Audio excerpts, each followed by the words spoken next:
आपको, ये वाली देखिए। और इसके ऊपर পৌঁছে গেছি মাড ভলক্যানো। जितनी भी व्हाइटनेस में दिखाई दे रही है ना आपको, ये सब न्यू फॉर्मेशन हो रही है। আমরা বেড়াতে এসেছি বারাটাং আইল্যান্ড। ये दोनों अलग स्टोन है सर, लेकिन कुछ साल बाद ये जुड़ जाएगा। Reverse lotus. নমস্কার সকলকে, রি অ্যান্ড রুয়ের নতুন একটি ব্লগে আপনাদের স্বাগত। বারাটাং নর্থ অ্যান্ড মিডল আন্দামানের প্রশাসনিক জেলার অন্তর্গত। এই আইল্যান্ড পোর্ট ব্লেয়ার থেকে 150 কিলোমিটার দূরে। সামনের মন্দিরটা আপনাদের সাথে শেয়ার করে নিচ্ছি। ভোর 4টের সময় বেরিয়েছি। এটা পোর্ট ব্লেয়ার থেকে 50 কিলোমিটার দূরে। এই জায়গাটার নাম জিরকাটাং। আমরা যাচ্ছি সকাল 6টার কনভয়ে। এই ফরেস্টের গেট থেকেই শুরু হয়েছে ট্রাইবাল জোন, তাই একটা নির্দিষ্ট টাইমে নির্দিষ্ট নির্দেশের মধ্যে দিয়ে কনভয় করে এগোয় গাড়িগুলো। এই রাস্তা দিয়ে যেহেতু সবসময় যাতায়াত করা যায় না, তাই নির্দিষ্ট কিছু টাইমিং আছে, সেই টাইমিংয়ের মধ্যে দিয়েই কিন্তু কনভয় করে যাওয়া হয়। যেমন ধরুন 6টায়, 9টায়, 12টায় আর 2:30টার সময় জিরকাটাংয়ের গেটটা খোলা হয়, তখন যাওয়া যায়। তবে এই গেটে আধার কার্ড আর নিজের নাম ঠিকানা এগুলো নথিভুক্ত করতে হয়। আমরা জারাওয়া দেখে পৌঁছে গেছি বারাটাংয়ের জেটটিতে। এখান থেকে আমরা চলে যাব ওপারের জেটটিতে। ভেহিকেল ফেরিতে আমরা উঠে গেছি। দেখুন একে একে সমস্ত গাড়ি টাড়ি সব কিছুই উঠে গেছে। এখান থেকে আমাদের 14 টাকা করে টিকিট লাগলো ওপারে পৌঁছাতে, এবং ওই পারে পৌঁছে গিয়ে আমাদের ওখান থেকে টিকিট কাটতে হবে লাইমস্টোন কেভের জন্য। আপনাদের জানিয়ে রাখি, এই জঙ্গলের যে ট্রাইবসদের আমরা দেখে এলাম, সেখানে কিন্তু কোনো রকম ফটোগ্রাফি, কোনো রকম ভিডিওগ্রাফি, গাড়ি দাঁড় করানো, কাঁচ খোলা বা কোনো রকম ইশারা করা, কিছু খাবার দেওয়া, এগুলো কিন্তু একদম অ্যালাউ নেই। এটা কিন্তু ইললিগাল অ্যান্ড পানিশেবল অফেন্স বলে ধরা হয়, তাই সেটা আপনাদের সাথে শেয়ার করতে পারলাম না। আমরা পৌঁছে গেছি এপারে লাইমস্টোন কেভে যাওয়ার জন্য ফাইবার বোটের। এই দেখুন আমরা টিকিট কেটে নিয়েছি। পার হেড 900 টাকা করে পড়লো। আমরা 6 জন আছি, আমাদের পড়লো 5400 টাকা। দেখুন আমরা যে ভেহিকেল ফেরিতে এলাম সেটা আবার ফিরে যাচ্ছে, আবার তার উপরে অনেক গাড়ি যাচ্ছে। এপারের মানুষের সাথে ওপারের কিন্তু এই ফেরির মাধ্যমেই যোগাযোগ। এখানে কিন্তু বাই রোডের কোনো ব্যাপার নেই, তাই বড় গাড়ি বা ছোট গাড়ি হোক, মানুষজন হোক, এই ফেরির উপরেই ভরসা। এই গেটের এখানেই দেখুন দেওয়া আছে যে এখানে কোথায় কোথায় যাওয়া যায়। প্যারেট আইল্যান্ড, যেটা এখানে একদিন স্টে করতে হয় তবে যাওয়া যাবে। ওটা সন্ধ্যের দিকে ওই আইল্যান্ডের কাছাকাছি বোটে করে নিয়ে যাওয়া হয়, সেখান থেকেই প্যারেটগুলো দেখা যায়। আর মাড ভলক্যানো আছে, একটা বিচ আছে, আর লাইমস্টোন কেভ। ফার্স্টে আমরা এখন যাচ্ছি লাইমস্টোন কেভ। লাইফ জ্যাকেট পরে আমরা সব রেডি। চলুন তবে যাওয়া যাক। সঙ্গে করে অতি অবশ্যই যেন আধার কার্ড বা কোনো আইডেন্টিটি কার্ড নিয়ে নেবেন। এখানে যখন আমরা বোটের জন্য টিকিট কাটলাম, সেখানেও আমাদের আধার কার্ডের প্রয়োজন হয়েছিল। চলুন যাওয়া যাক বোটের দিকে। দেখুন এখন লো ওয়াটার চলছে, তার জন্য জলটা বেশ দূরেই আছে। বোটে করে যেতে আমাদের 20 মিনিট সময় লাগবে। তারপর ওখান থেকে 1.2 কিলোমিটার আমাদেরকে হেঁটে হেঁটে যেতে হবে। আজ তো ভালোই বৃষ্টি, পুরো মেঘলা দিন। যাই হোক, এখন একটু বৃষ্টিটা থেমেছে। আমাদের একটু চিন্তা হচ্ছিল এই বোটে যাওয়ার সময় যদি বৃষ্টি শুরু হয়ে যায় তাহলে মুশকিল, পুরোই ভিজে যাব। যাই হোক, এখন থেমে যাওয়াতে বেশ ভালোই হলো। सर ये आपका पायलट है, इसका नाम माटे है। आपका गाइड अभी आएगा, उसके साथ में आपको जाना है। 1.2 किलोमीटर आपको चलना है, फिर वन साइड रिटर्न आने के बाद में भी आपको यही लोग आपको वापस लेके आएंगे। बस जो भी आपको डिनर ब्रेकफास्ट जो भी करना है कर लीजिएगा। আমাদের বোট ছেড়ে দিয়েছে। আপনাদের তো আগেই জানিয়েছি আমাদের 20 মিনিট সময় লাগবে। দেখুন এই রাস্তাটা কি সুন্দর, চারিধারে পুরো ঘন ম্যানগ্রোভের জঙ্গল আর মাঝখান দিয়ে জল। দারুণ লাগছে দেখতে। ওখানে গিয়ে কোনো রকম খাবার খাওয়া যাবে না, তাই এখানে বোটে বসে আমরা খেতে পারি, বা ফিরে এসে এখানে যে যে হাটগুলো করা রয়েছে সেই হাটগুলোতে বসে খেতে পারি।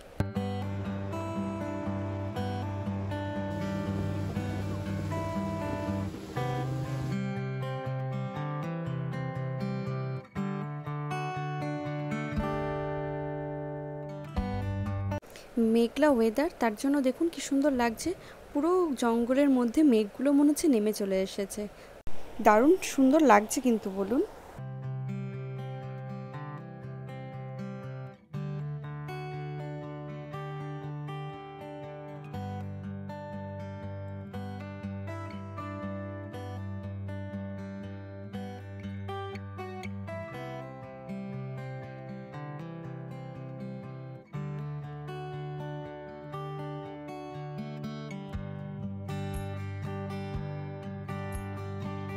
ঘাটে আমরা পৌঁছে গেছি। এখান থেকে আমাদেরকে হেঁটে হেঁটে যেতে হবে 1.2 কিলোমিটার লাইমস্টোন কেভ দেখার জন্য।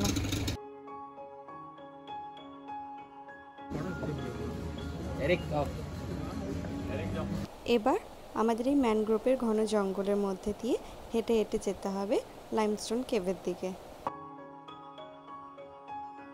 চারিদিকটা সবুজে ভরা, সাথে পাখির ডাক।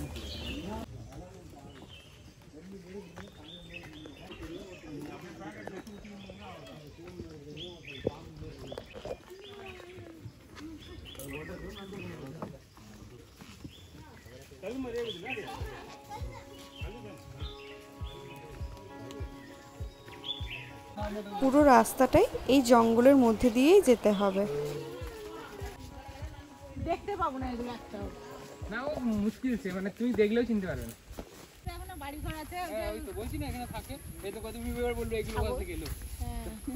এখানকার সবুজটা দেখুন, চোখের একদম শান্তি। সামনের দিকে একটা ছোট গ্রামও আছে। এক পেয়ার একে বলেছি তুমি অ্যাডিশনাল নিয়ে নাও। আমি শুধু বিপ্লবের জন্য নিয়ে এসেছি। বৃষ্টির জন্য গোটা রাস্তাটা কাদা হয়ে গেছে আর খুব স্লিপও করছে।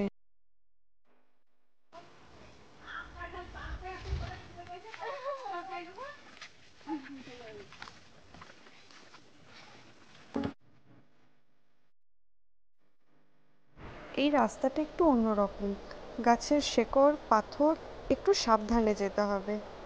যদি আপনাদের হাওয়াই চপ্পল থাকে সেটা সব থেকে ভালো, বৃষ্টিতেও কোনো অসুবিধা হবে না, আবার শুকনো রোদেও কোনো অসুবিধা হবে না এই রাস্তায় চলার জন্য। দেখুন এখানে ওয়ে টু কেভের একটা ইন্ডিকেশনও দেওয়া আছে। লাল রঙের পাহাড়ি ফুল টাইপের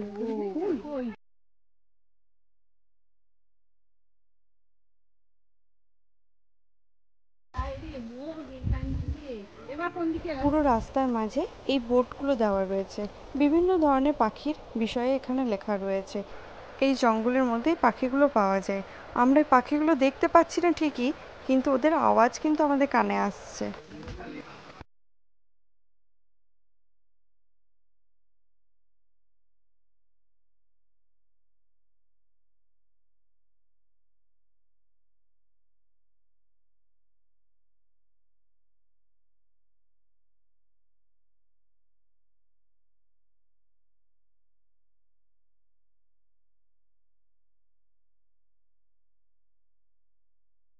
রাস্তার শেষ হতেই পেয়ে যাবেন আপনি এই দোকানগুলো, যেখানে আপনি পাবেন লেবুর জল, ছাতুর শরবত, এই সমস্ত।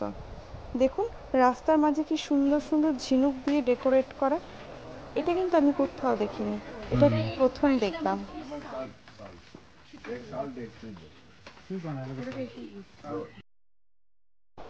এত কিছু সুন্দরের মাঝে আর একটা ছোট্ট সুন্দর ব্রিজ।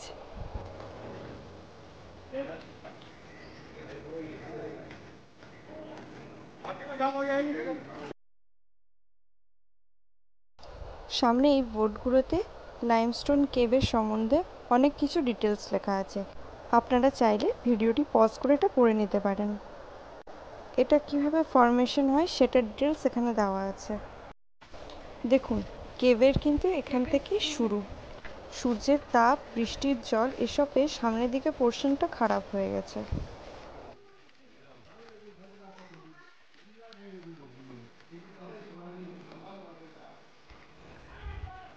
এখানে পাথরের সম্বন্ধে বিভিন্ন ধরনের ডিটেলস দেওয়া আছে।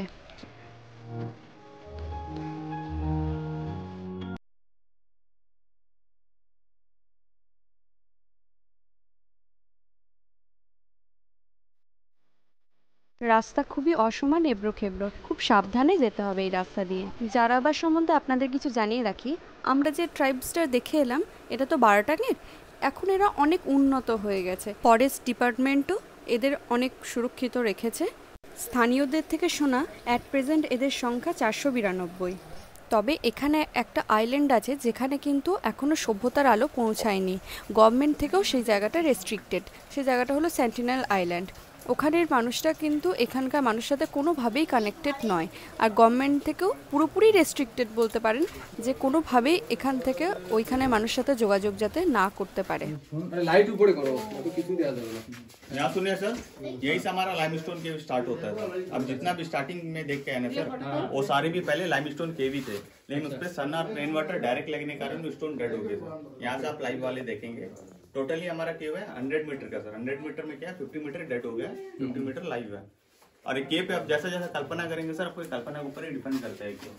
यहाँ देखिए सर, जो मंदिरों में शंख होती है ना, उसी स्ट्रक्चर में दिखाई देगी आपको, ये वाली देखिए। और इसके ऊपर देखिए सर, जो बड़े घर में झूमर लाइट होती है ना, उसकी स्ट्रक्चर में दिखाई देगी, ऊपर देखिए। और यहाँ देखिए सर, अलग से शाइनिंग हो रही है, सिलिकॉन और माइका कारण ये शाइनिंग हो रही है, ये वाली देखिए। এই গুহাটা টোটাল 100 মিটার, তার মধ্যে 50 মিটার ডেড হয়ে গেছে অলরেডি, আর 50 মিটার অ্যালাইভ আছে। এই স্ট্রাকচারগুলো আপনি যেভাবে কল্পনা করবেন সেইভাবেই দেখতে পাবেন। और यहाँ ऊपर देखिए सर, ये न्यू फॉर्मेशन हो रही है। ये इतनी भी व्हाइटनेस में दिखाई दे रही है ना आपको, ये सब न्यू फॉर्मेशन हो रही है। बन रहा है, हाँ बन रहा है, बन रहा है सर। और ये वाली स्ट्रक्चर देखिए सर, ये दोनों अलग स्टोन है सर, लेकिन कुछ साल बाद ये जुड़ जाएगा। इसके ऊपर से आते हैं उसको बोलते हैं सेलेक्टाइट, और नीचे से बढ़ती है उसको सेलेक्टमाइट। ये कुछ साल में कुछ इंच ही बढ़ता है ये, और कुछ साल बाद ये जुड़ जाएगा। উপর থেকে যে স্টোনটা বাড়ছে ওটাকে স্টেলেকটাইটস বলে, আর যেটা নিচের থেকে বাড়ছে সেটা স্টেলেকমাইটস বলে। কয়েক বছরে এটা কিছু ইঞ্চিই বাড়ে। यहाँ ऊपर देखिए सर, यह सिंक होल। पूरे केव में यही दो नेचुरली होल है सर, यही से ऑक्सीजन आती है पूरे केव से। अच्छा এটাকে বলে সিঙ্ক হোল। পুরো কেভের মধ্যে এটা থেকেই একমাত্র ন্যাচারাল লাইট আর অক্সিজেন আসে। পুরো কেভটার মধ্যে ভীষণ অন্ধকার, এখানে কিন্তু টর্চ লাইট বা কিছু আলো নিয়ে আসতেই হবে, তবেই সব কিছু দেখা যাবে। यहाँ देखिए सर, रिवर्स लोटस, इस तरफ से देखिए। এই সব কিছু ন্যাচারাল ফরমেশন। এটা দেখুন, এটা একটা পদ্ম ফুলের মতো লাগছে, দেখে মনে হচ্ছে যেন একটা উল্টোনো পদ্ম ফুলের কুড়ি। Reverse lotus. আচ্ছা, লোটাস की तरह है। हाँ राइट राइट। और पीछे देखिए सर, 3 नोज, 1 2 एंड 3। এটা আবার তিনটে নাকের মতো লাগছে। 3 3 है ना, 1 2 3 1 2 ये 3 কালকে আমরা বলেছিলাম না নিচে। और यहाँ देखिए सर, लॉर्ड गणपति का आकार में लगे, ये छोटी सी वाली देखिए। हाँ हाँ एकदम। लाइट थोड़ा कम करो, ये वाला। हाँ अभी आएगा। গণেশ ঠাকুরের মতো দেখতে লাগছে এটা, গণপতি की तरह। ठीक है, लाइट मारो। ওইদিকে বোধহয় নিচে করতে পারে। আন্দামান বেড়াতে এলে এই কেভটা কিন্তু দেখতে মিস করবেন না। কেভটা সত্যিই ভীষণ সুন্দর। एलिफेंट के स्ट्रक्चर। हाँ बेबी एलिफेंट, ये लगा पूरा। लाइट बंद करवा एक बार। এটা কি সুন্দর একটা ছোট্ট হাতির ছানার মতো দেখতে। আন্দামানের সব কিছুই আপনাদের সাথে ভালো করে শেয়ার করার চেষ্টা করব। और यहाँ ऊपर देखिए, जो शेर का पंजा होता है ना, हाँ। उसी की तरह लगी ये वाली देखिए। और उसका नीचे देखिए, सी वाटर में जेलीफिश होती है ना, हाँ उसके जैसे लगी है। भैया आपका लाइट एक बार बंद करना। हाँ एक बार देखो, উপর দিকে দেখো একবার। উপর দিকে দেখুন, অনেকটা বাঘের পাঞ্জার মতো দেখতে, দেখুন ভালো করে। আর নিচের দিকে দেখুন, জেলিফিশের মতো। কি সুন্দর লাগছে বলুন। এটা আবার হনুমানজির গদার মতো দেখতে। স্ট্রাকচারগুলো দেখে যে মনে কল্পনা করতে হবে তা না, দেখেই বোঝা যাচ্ছে কোনটা কি। ट्रेंडिंग है सर। यही है। हाँ, जब 2004 में भूकंप आई थी ना, तो स्टोन देखिए वहाँ से क्रैक हो गया, इधर लाइट कर दो। वो कभी भी टूट के गिर सकती है बोल के यहाँ से ब्लॉक कर दिया, आगे नहीं जाने के लिए मना कर। अभी ये पूरा बंद है भैया? नहीं, आगे से मतलब रास्ता है, लेकिन यहाँ से बंद कर दिया है, तो स्टोन कभी भी टूट के गिर सकती है ना। 2004-এর ভূমিকম্পের পরে সামনের দিকের এই স্টোনটা ক্র্যাক হয়ে গেছে, যে কারণে এই দিকটা বন্ধ করে দেওয়া হয়েছে, কারণ এই স্টোনটা যে কোনো মুহূর্তে ভেঙে পড়তে পারে।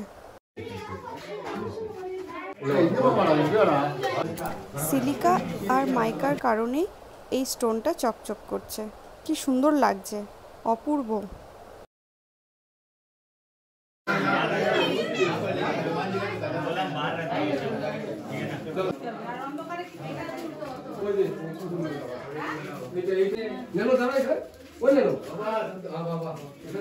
এবার এখান থেকে আমরা বেরিয়ে পড়ছি। দারুণ লাগলো আমাদের গুহাটা। কমেন্টে কিন্তু জানাবেন আপনাদের কেমন লাগলো। চলুন বাইরের দৃশ্যটা আবার দেখায়।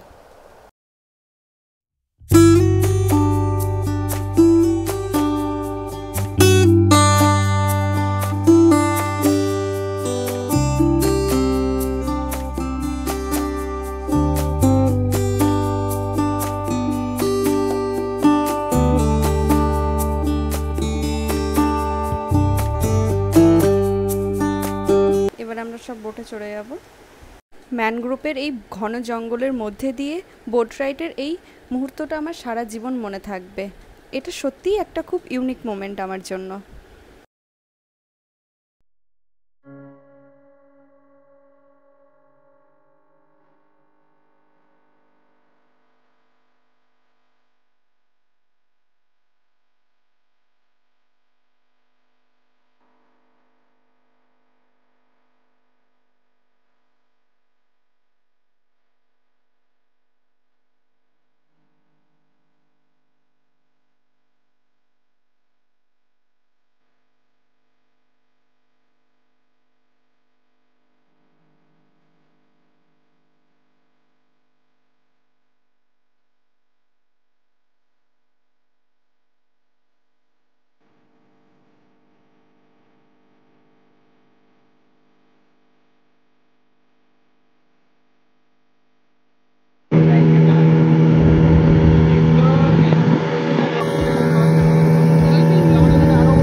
এবার প্রায় চলেই এসেছি আমরা জেটটির কাছে, পৌঁছে গেলাম জেটটিতে।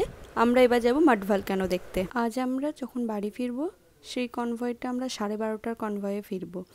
আপনাদেরকে জানিয়ে রাখি, ওদিক থেকে তো কনভয়গুলো আপনাদের বলেছি কটার থেকে থাকে, ঠিক এই দিকের কনভয়গুলোও থাকে সকাল 6:30, 9:30, 12:30 আর 3টের পরে কিন্তু আর কোনো রকম গাড়ি কিছু যাওয়া আসা করে না। আমরা এখন পৌঁছে গেছি মাড ভলক্যানো। এটা বারাটান থেকে 7-8 কিলোমিটার দূরে। মাড ভলক্যানোর গেটে ঢুকে পড়েছি। আপনারা দেখতেই পেলেন বোটটা। এখান থেকে এই রাস্তাটা ধরে আমাদেরকে 160 মিটার হেঁটে যেতে হবে। দুপাশেই ভালোই জঙ্গল, আর মাঝখানে এইভাবে বেড়া দিয়ে রাস্তা করা আছে। বৃষ্টি পড়ছে বলে কাদা কাদা হয়ে গেছে এমনিতেই। 2004 সালে আন্দামানে যে সুনামিটা হয়েছিল, তখন যে ভূমিকম্পটা হয়েছিল, সেখান থেকে এই মাড ভলক্যানোটা তৈরি হয়। মাড ভলক্যানো হচ্ছে মাটির নিচে থেকে একটু লিকুইড ফর্মের মাটি উপরে উঠে আসে। আজ তো বৃষ্টি হচ্ছে, এমনিতেই চারিধারটা কাদা আছে, কিন্তু অন্য শুকনো টাইমে দেখা যায় যে এই পোর্শনটা অন্তত শুধুমাত্র কাদা কাদা হয়ে থাকে, আর এরকম মাটির নিচে থেকে ন্যাচারাল গ্যাসের জন্য এরকম বুদবুদ কাটে। স্থানীয়দের কাছে শুনলাম গরম আবহাওয়া বেশি থাকলে এই বুদবুদ নাকি আরও বেশি লক্ষ্য করে। এই জায়গাটায় মোট 3-4টে ভলক্যানো আমরা দেখতে পেলাম। জানিয়ে রাখি, জেটি থেকে আসার পরে আমরা যখন এই মাড ভলক্যানোর জন্য যে গাড়িগুলো বুক করলাম, সেগুলো কিন্তু সিজনাল দাম বাড়া কমা হয়। যেমন আমাদের পড়লো 700 টাকা। ভলক্যানো দেখে পৌঁছে গেছি জেটিতে। এবার আমরা ভেহিকেল ফেরিতে চড়ে গেছি। আমাদের ওপারে গাড়ি আছে। আমরা যেহেতু বাড়ি থেকেই লাঞ্চটা বানিয়ে নিয়ে এসেছিলাম, তাই এই ফেরিতে বসেই লাঞ্চ সেরে নিলাম। পৌঁছে গেছি এবার এপারে। এবার আমরা ফিরে যাচ্ছি। যদি আপনাদের আমার ভিডিওটি ভালো লেগে থাকে তাহলে লাইক, শেয়ার অ্যান্ড সাবস্ক্রাইব করবেন।